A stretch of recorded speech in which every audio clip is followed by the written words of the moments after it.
Yo, what is up guys? MrCocopantz at your service. Today I'm going to talk about some new and important Battlefield 4 information. I bet none of you are listening because you're probably busy playing GTA 5. Shit, I reminded you. Well, just in case, I've got some really nice chopper gameplay with a great pilot to go with this. It's actually kinda hard for the record to find good pilots after this humble bundle thing. Oh boy. DICE recently released the system requirements for running Battlefield 4.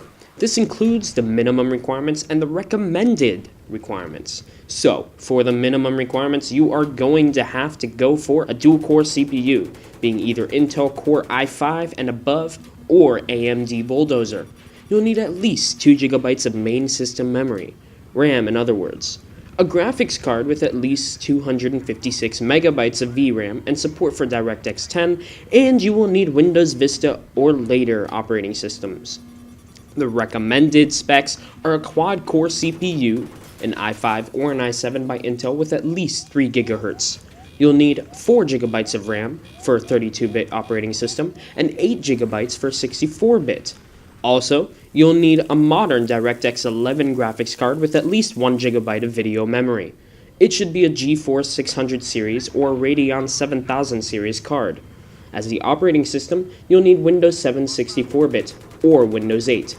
Please note that Windows 8 will run Battlefield 4 slightly better due to Windows 8's and Battlefield 4's exclusive support for DirectX 11.1.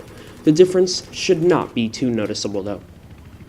Now, keep in mind, these lists note very general sets of specifications, and this video is pointless without being a little bit more useful than what already exists on the web. So, I'm going to explain to you guys what I believe are the best graphics cards for Battlefield 4. I am only saying the graphics cards because that's the only general thing noted on the lists. Now, right off the bat, you may think I'm going to say to get the Nvidia GTX 790 4GB edition, but no. Regardless of that graphics card being totally an overkill, I'm going to say what is probably the best bang for your buck. Now, I'm going to make this clear. I did do a ton of research because I am actually planning on upgrading my own computer to one of these cards. So, without further ado, I'm going to start. Let's start from the low-end cards, which should run Battlefield 4 if you're using the rest of the recommended specs alongside the card at around medium settings with a nice 40 to 60 frames per second. These cards are both the Nvidia GTX 550 Ti Boost 1GB, which is $129, more or less, and the Radeon 7870 2GB, which is around $179. If you can't afford more than these, this is the best that can be offered. Now, let's go to the mid-range card, which, in my opinion, are the most economical choices of all the cards. First is the Nvidia GTX 760 2GB, which costs $249, and the Radeon HD 7950 2GB, which is the same price. I'm going to get back to these cards after I'm done.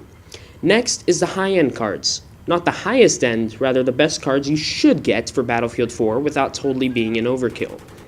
Not could get. The first is the Nvidia GTX 770 2GB, which should be around $399, and the Radeon HD 7970 2GB, which is around $349. Now, back to the mid-range cards. The best card that is most likely to give the most bang for your buck out of the two is the Nvidia GTX 760. Although Battlefield 4 might be a little optimized for AMD cards, from what I've read, the GTX 760 performs better than the 7950 by up to 15% in benchmarks done in Battlefield 3 and some other games too. So, if you're looking for a long-lasting card that comes for a good price, get the Nvidia GTX 760. Now, you might be thinking that's the card I will be getting, but no. I know this might be confusing you, but please, don't let this affect your choice. I'm getting the Radeon HD 7970 3GB card.